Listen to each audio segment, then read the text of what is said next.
Oklahoma for an update on how things are going this week. We're taping this on Monday, April 6th, so it's a look at how things have gone and as we head into April, what the needs are. Kathy, how are you? I'm doing well, Dave. How are you? Hey, doing well. I appreciate your time. A couple of things before we get into what the needs are and the numbers you're seeing. Last week, you did a deal with the Oklahoma City Public Schools. Kind of recap for us what happened there. We did. We coordinated with the Oklahoma City Public School District. They have about 3,000 of their elementary school children who participate in our backpack program. And so we took the components of the backpack program to them, where they were coordinating volunteers within their operations center to put together those components into boxes to distribute to those 3,000 plus children. So we took out 3 semi-loads of food components. It's enough to provide about 19,000 individual food sacks. So it was a great partnership. They were thrilled to be able to get that, to be able to put those food sacks together, to be able to get out to those kiddos. Just part of the many efforts you guys are doing to meet the needs. Tell me more about that. It sounds like there's some improvising, if you will, to continue to keep things going. It's a perfect word. Enterprising, innovation, collaboration, all those things are coming into play as we respond to this pandemic. So we are, the Regional Food Bank is in disaster response mode right now. So our primary focus is putting together emergency food boxes to get out to not only to our partners and our partner agencies across our service area. So we had these backpacks to be able to, the components of it that we were no longer building, but we could provide them, and they would get the volunteers themselves within their own district to come together to put that food together. And so it's enough food to be able to provide the children that it's going to, with about 8 weekends worth of kid-friendly food. So pretty much what would have been the normal school year is the amount of food that they're going to be getting for the weekends. Wow. All right, let's dive into some of the ways that people can help and things that are going on now. The website, rfbo.org, Regional Food Bank of Oklahoma, rfbo.org. Kathy, what are some of the needs you're seeing at this point? We are seeing new clients, new households who have not dealt with needing food assistance in the past. We're seeing anywhere from 25 to 35% new clients coming to our partner agencies. So the need is continuing to grow. We anticipate it will just continue to grow for the foreseeable future as well. So the best way, I get a lot of people asking me and sending me notes saying, how can we help? How can we help? And of course, unfortunately, right now, we're not able to have public volunteer opportunities available.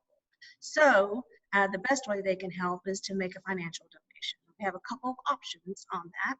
They can text the word disaster to 501-501, and that makes an automatic $10 donation for state and text rate to apply. Or they can go to our website. We're so fortunate to have some anonymous donors, but we also have atmex.com employees who have agreed to combine money and match every donation dollar for dollar up to $1 million. So you can go make a gift at rfbo.org/give, or you can call us at 459-722-1111. That's a big deal. Those matches. We talked about this when we chatted a week or so ago, but remind us that match is huge, up to $1 million, because of the way you stretch those dollars and how far you make those go. It certainly is. You know, we are fortunate that about 90%, in typical times, about 90% of our food inventory is donated, and we typically don't have to purchase about 10%. Well, what happened in the recent months, recent weeks, that there was such a high consumer demand in all the grocery stores that there was no surplus left over to donate to the Regional Food Bank. So we saw our retail food donations really drop off considerably, and it forced us to have to then turn around and purchase much higher quantities of food than we're typically used to having to purchase. So our budget took a bit of a hit, and so we've ramped up our purchasing and gotten just truckloads and truckloads and truckloads in. So we're doing good. Is that situation, that scenario with the grocery stores, is that still what you're seeing? We're starting to see retail food donations trickle back in. It's not near the rate that it had been prior to that high spike in consumer demand that we all witnessed and some of us participated in. But it's starting to come back some. But in order for us to keep up with the increased need, we're still having to purchase. Just a couple more questions for you. You mentioned you're seeing a spike at the various food banks and places in people. What are some of the stories you're hearing? What are people doing to get by? I'm hearing probably more stories because what's happened is we've had to go because of the social distancing. Most of all the distributions are drive-bys. So people remain in their vehicles. We take minimal information that we need to document. They open their trunk, they open their back door, box and sacks of food go in, they go on. So there's not a lot of opportunity to have conversations right now. We are getting like a high amount of traffic on our Facebook direct messaging, people just not understanding or knowing how to start the process of getting food assistance. But what we're also hearing about some of our agencies and how they're really going to great lengths to make sure certain that they're still able to serve they serve in the new people that are coming for food assistance. And there's a small pantry in Temple, Oklahoma that we work with, and many of her volunteers were in the high risk area, either by age or health condition. And so she was at a loss, the pantry director, as far as having anyone to help. Well, the volunteer fire department stepped in and they're helping to, get boxes out. And it's just a nice way to see how communities come together. We also know in Earlsboro, Oklahoma, that they were not able, people who were homebound, not being able to get food to them. And the police department stepped in and the police were driving around emergency food boxes to get to people who were homebound. So there's all kinds of those sort of stories that just make you feel that everyone's pulling together to make sure anyone who needs food assistance is getting it.